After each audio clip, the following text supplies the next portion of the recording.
Bonjour et bienvenue pour ce nouveau numéro du Journal des Biotech. Dans notre point d'actu, on passera en revue les dossiers chauds du moment avec Jamila El Bougrini. L'entretien est lui consacré à Pascal Prigent, directeur général de Genfit, le Journal des Biotech. C'est parti.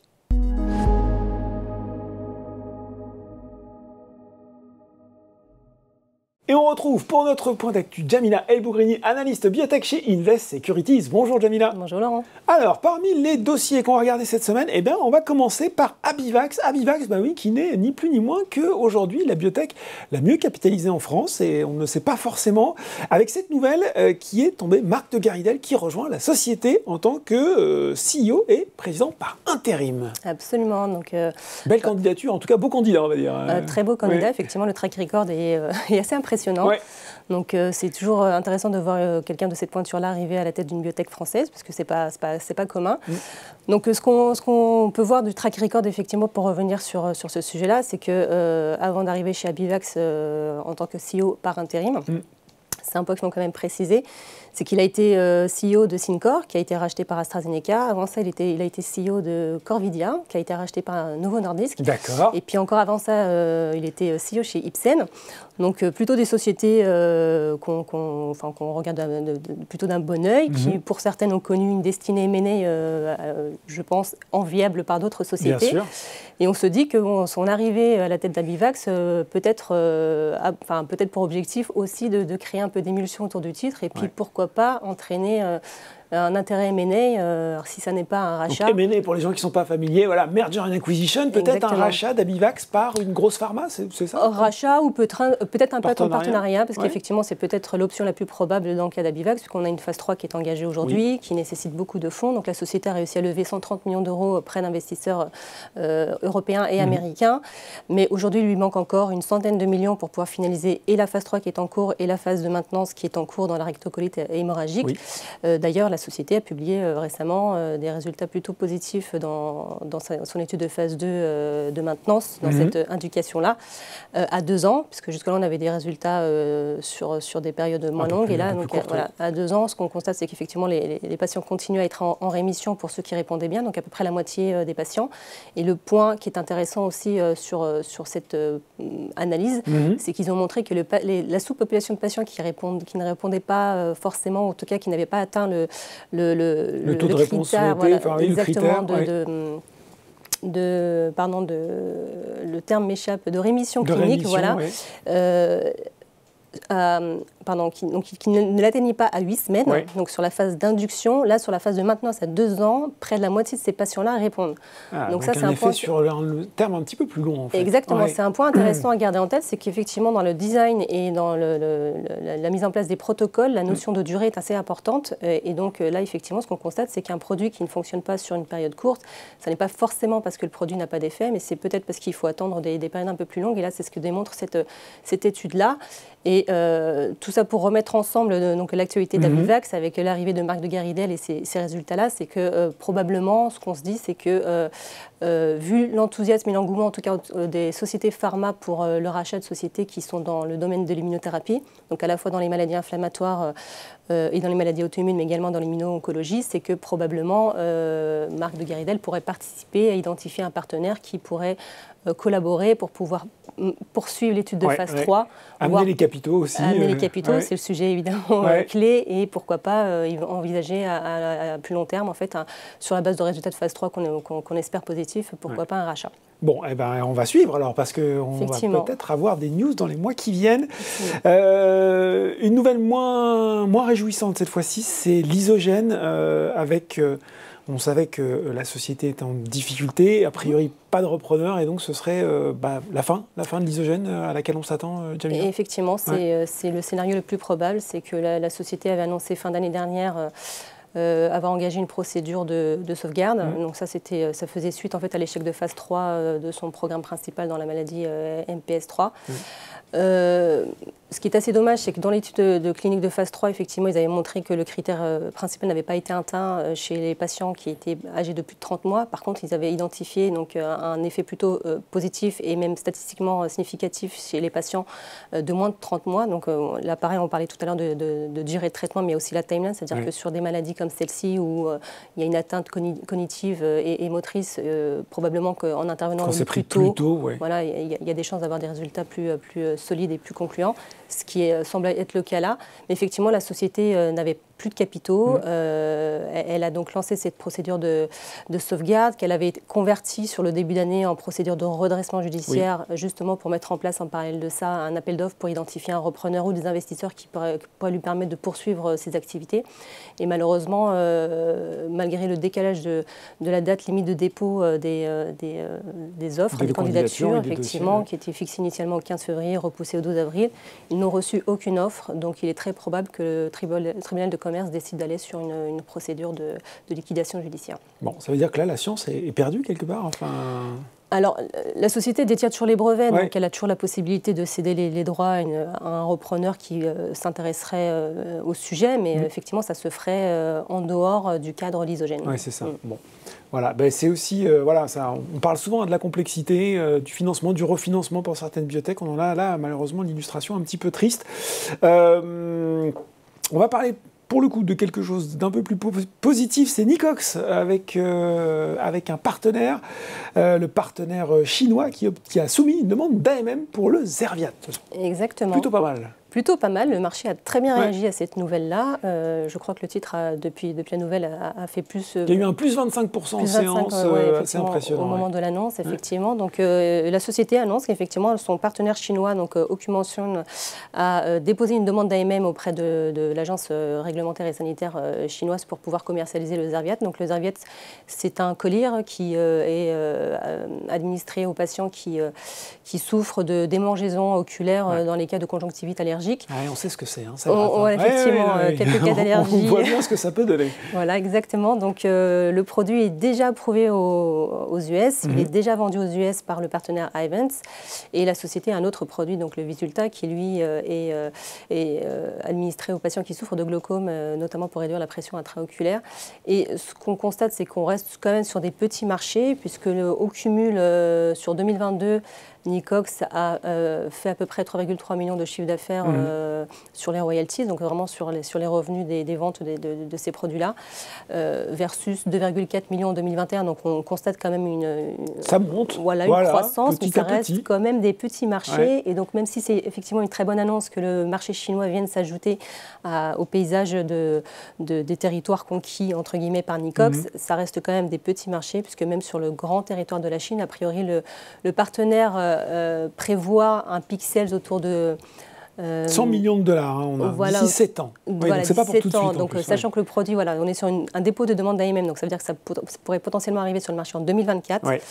Et donc le temps qu'effectivement on atteigne le peak sales de 2030-2031, on est sur 100 millions de dollars en peak sales, sachant que Nicox est éligible à 5 jusqu'à 9% de royalties. D'accord. Donc on reste quand même sur des petits montants. Ça veut dire qu'avant d'atteindre les 100 millions de pixels, on sera forcément en dessous d'un chiffre d'affaires pour Nicox de 5 millions de dollars. Donc ça reste effectivement des petits marchés. Bon, un petit ruisseau font les grandes rivières, mais Absolument. Ça va prendre un petit peu de temps. Et on voulait terminer rapidement avec Transgène qui présente des résultats en ce moment au congrès de l'AACR. On rappelle ce que c'est que le congrès de l'AACR. Alors effectivement, l'AACR, c'est... sans savoir forcément l'acronyme, je ne l'ai plus en tête non plus. C'est un des grands rendez-vous des acteurs de l'oncologie. Donc effectivement, Transgène est présente en force parce qu'elle présente 8 posters dans le cadre de ce congrès-là. Et récemment, donc, elle a publié des résultats sur son vaccin thérapeutique personnalisé. Donc c'est l'un de ses assets actifs, en tout cas les plus regardés, puisqu'on est sur une approche extrêmement innovante qui concurrence, en tout cas dans l'approche, est similaire à ce que peut faire des acteurs comme Moderna et BioNTech. Et là, ce qu'ils ont montré, donc c'est des résultats qui ne sont pas vraiment nouveaux par rapport à ce qu'on connaît. En tout cas, ils ne changent pas par rapport à la tendance qu'on connaissait déjà. Donc on a toujours des résultats plutôt bien orientés, plutôt positifs. Donc on est sur une phase 1, mais avec des signaux d'efficacité déjà démontrés. Donc en l'occurrence, sur ce programme-là, ils traitent à la fois des patients qui souffrent de cancer tête-cou et des patientes qui souffrent de cancer de l'ovaire qui ont été opérés donc pour retirer la tumeur. Et donc leur traitement vient en adjuvant pour essayer de limiter ou en tout cas réduire ou retarder au plus tard les rechutes chez ces patients-là qui sont connus, exactement, les cas de récidive. Et donc dans le cas du tête-cou qu'ils ont présenté dans le cadre de la ACR, ils ont montré que dans le bras qui contenait les patients traités, tous aujourd'hui sont en rémission, donc a priori pas de rechute, avec un suivi médian d'à peu près entre 9 et 10 mois, alors que dans le bras contrôle, là, il y a déjà 2 patients sur les 16 qui ont rechuté, ce qui semble effectivement démontrer qu'il y a un effet plutôt positif du vaccin thérapeutique pour éviter ou retarder les rechutes, ce qui n'est pas le cas pour les patients qui n'ont pas bénéficié de ce vaccin thérapeutique personnalisé. Bon ben voilà, pas forcément du neuf, mais toujours des données intéressantes sur ce vaccin thérapeutique. Exactement.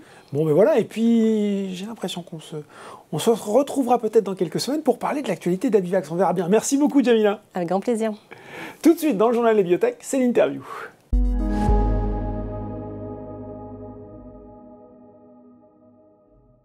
Et on retrouve pour l'entretien Pascal Prigent, directeur général de GenFit. Bonjour Pascal. Bonjour.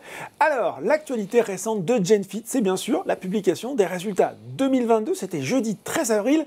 Outre, bah oui, on va commencer par ça, la position de trésorerie qui vous donne, j'ai bien lu le communiqué de presse, de la visibilité jusqu'au 3e trimestre 2024, que faut-il retenir de l'exercice écoulé? Écoutez, 2022, ça a été une année importante pour GenFit, où on a fait de beaux progrès, à la fois des progrès sur notre étude de phase 3 dans la PBC. On a annoncé à peu près à la mi-année le recrutement du dernier patient, et puis le renforcement de notre pipeline, avec en particulier l'acquisition de la société Versantis, la société de biotechnologie suisse, qui nous permet vraiment d'étoffer à la fois notre portefeuille et nos équipes de recherche. Bon alors justement, l'acquisition de Versantis, c'était en septembre 2022. Vous étiez venu d'ailleurs en parler sur le journal des biotech. Comment elle se déroule cette intégration? Quelles étapes d'ailleurs vous avez franchies au moment où on se parle? Écoutez, elle se déroule très bien. En fait, on lance là en ce moment l'étude de phase 2 pour VSO1 dans la CLF.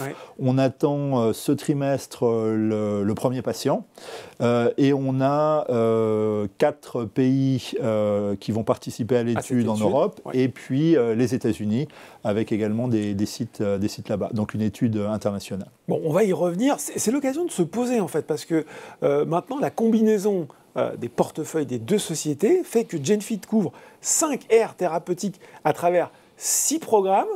Ça fait beaucoup et je pense qu'on ne l'a pas forcément tous en tête sans forcément entrer trop dans le détail de tous ces programmes. Est-ce que vous pouvez nous rappeler les pathologies et les marchés que vous adressez désormais? Oui, alors bon, le programme le plus avancé, c'est donc cette phase 3 dans la PBC. Je rappelle, la PBC, c'est un marché qui fait à peu près 1,5 milliard de dollars, sur lequel il y a aujourd'hui un seul produit approuvé, et il y a juste 2 produits aujourd'hui en développement, le nôtre et un produit qui s'appelle Seladelpar d'une société de biotechnologie californienne.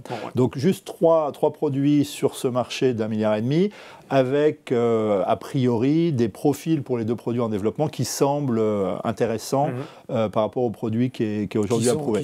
Donc ça, c'est la PBC.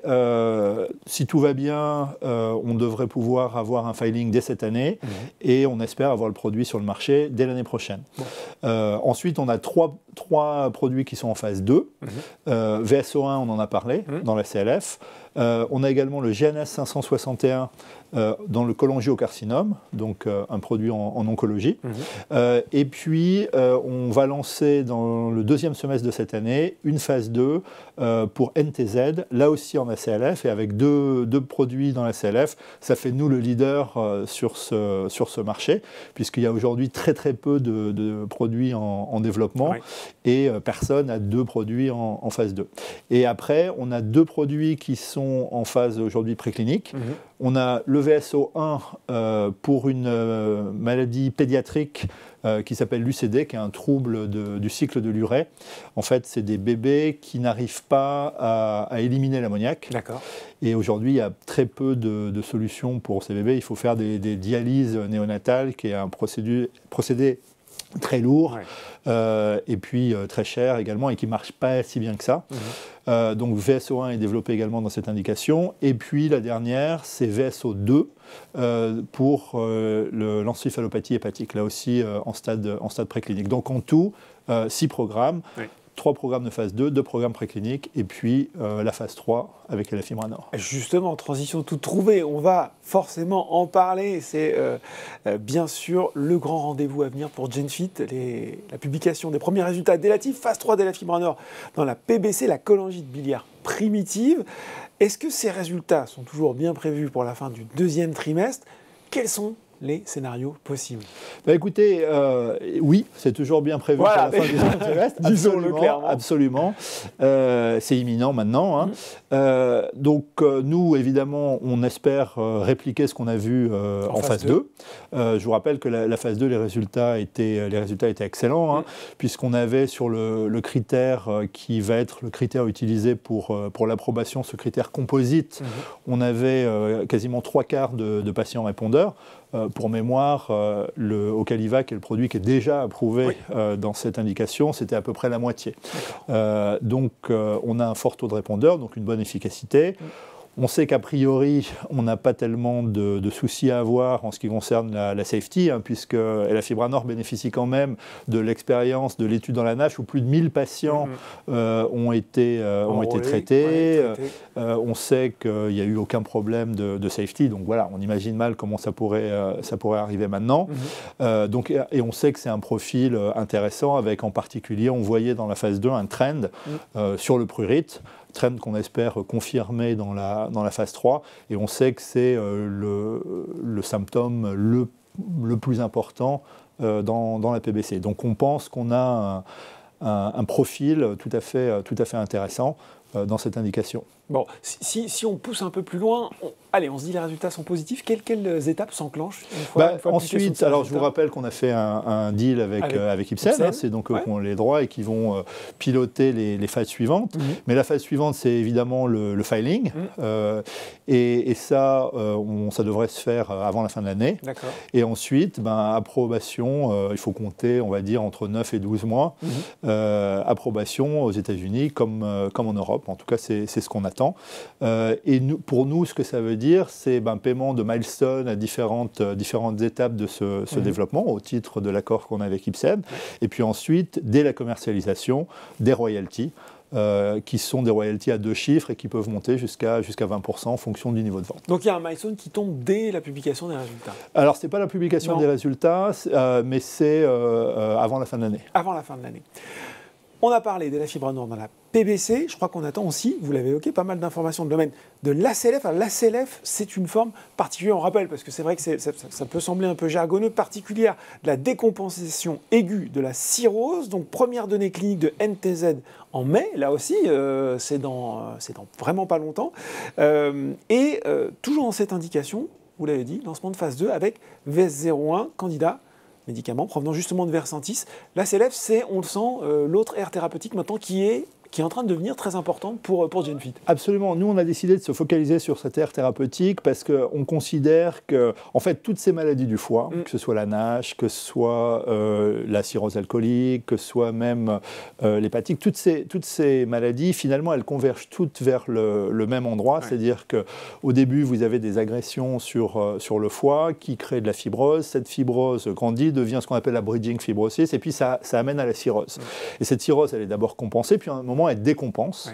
Et au moment où cette cirrhose décompense, le fait que le foie lâche peut faire lâcher un ou plusieurs autres organes. Et c'est ça qu'on appelle la CLF. La CLF se définit par une cirrhose décompensée qui entraîne la failure d'autres organes.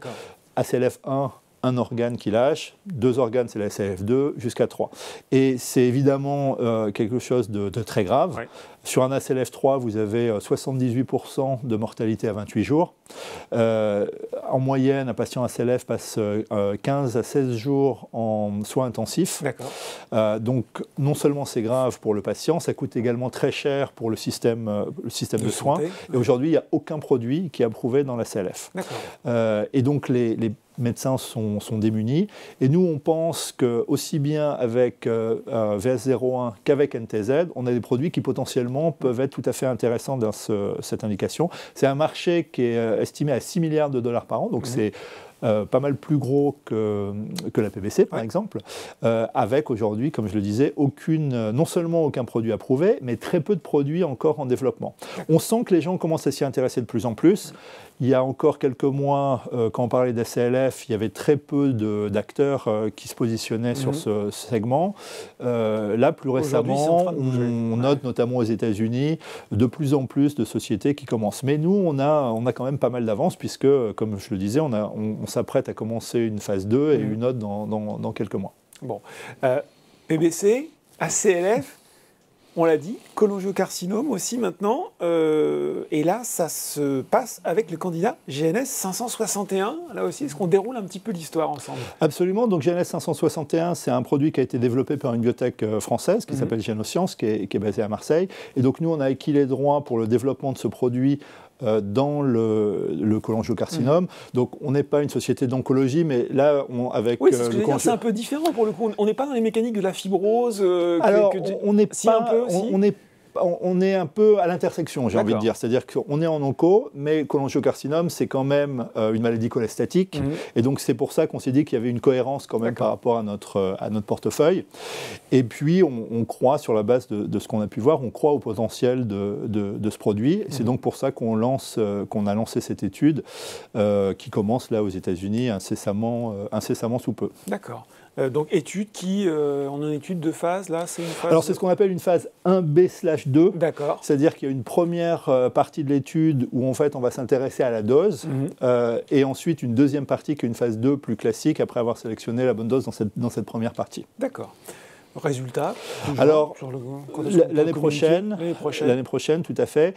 Et alors après, c'est toujours pareil, ça va dépendre des résultats, mais on est en oncologie. Et d'ailleurs, soit dit en passant, c'est la même chose en ACLF, c'est-à-dire qu'à partir du moment où on est sur des pathologies qui sont graves, où des patients meurent et où il n'y a pas de traitement disponible, si on montre, même dans des phases 2, des signes d'efficacité forts, il y a des moyens de discuter avec les agences.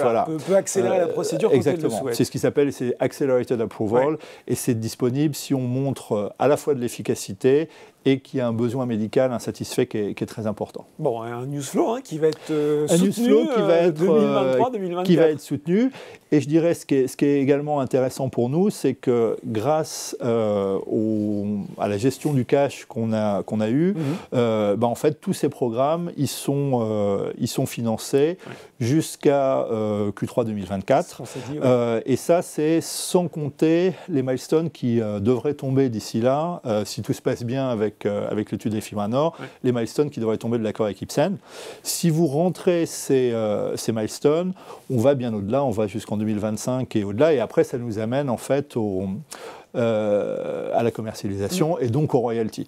Donc c'est pour ça qu'on est, on va dire, assez serein au niveau cash également. Bon, serein au niveau cash. Aujourd'hui, la valorisation de Genfit, on l'a vu avec ce portefeuille recomposé autour de la PBC, de la CLF, du cholangiocarcinome.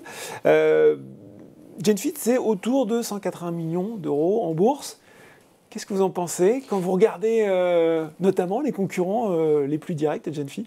Écoutez, en général, je ne commente jamais le cours de bourse. Je n'ai pas parlé du cours de bourse, j'ai parlé de la valorisation. Non, c'est vrai, vous avez raison. Mais j'avoue que là, on sort un peu du domaine du rationnel, à mon avis, et notamment quand on se compare à CymaBay, puisque vous avez fait allusion à CymaBay. CymaBay, c'est assez facile à estimer parce que c'est un pure player de la PBC. Hein.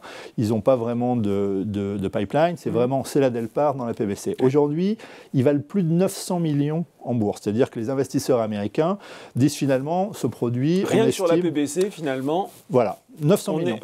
Et si vous regardez, tout ça, c'est des informations publiques. Hein. Ils ont des résultats de phase 2 dans la PBC, qui sont très bons, qui sont quasiment les mêmes que les nôtres. En termes d'efficacité, je crois qu'à quelques points près, on est pareil, on est même un petit poil au-dessus. Enfin, ça ne veut pas dire qu'on est meilleur, c'est pareil sur l'efficacité.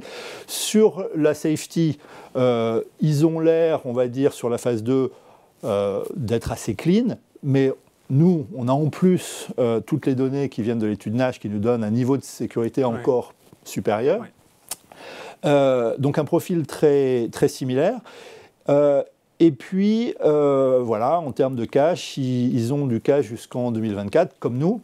Donc, tout ça, ça se ressemble beaucoup. Et nous, on a en plus tout notre portefeuille. Et puis, je dirais qu'en général, quand on estime les chances de succès dans la PBC, les chances de succès commercial, au-delà du profil du produit, les deux choses qui toujours reviennent, c'est le timing du lancement, avec un petit first mover advantage pour le premier à lancer. Et puis, en fait, la puissance commerciale, la force de frappe commerciale.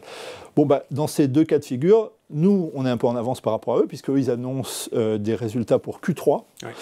Donc, ce n'est pas une énorme différence, mais quand même, on est un peu en avance. Quelques mois d'avance. Et après, nous, on a déjà un accord avec Ipsen. Donc, la commercialisation, elle va se faire avec la force de frappe d'Ipsen, qui a le footprint qu'on connaît, à la fois en Europe, aux États-Unis, qui d'ores et déjà investit en termes de pré-marketing, etc., qui est assez actif. Et eux, pour l'instant, c'est juste eux. Donc, je pense qu'on a aussi, au niveau commercial, un petit avantage. Donc, c'est vrai qu'après, c'est honnêtement assez compliqué de réconcilier la différence qu'il peut y avoir en termes de market cap aujourd'hui. Ce que j'espère, c'est que quand on verra les résultats cliniques, là maintenant, très bientôt, de GenFit, il y aura un effet correctif. Bon, ben voilà, un effet correctif, c'est dit de façon très sobre. En tout cas, voilà, hein, le grand rendez-vous est imminent pour GenFit avec ses résultats dès la FIB dans la PBC. Merci beaucoup Pascal Prigent pour toutes ces explications. Le journal des biotech, c'est fini pour aujourd'hui, mais on se retrouve dans 2 semaines pour un nouveau numéro.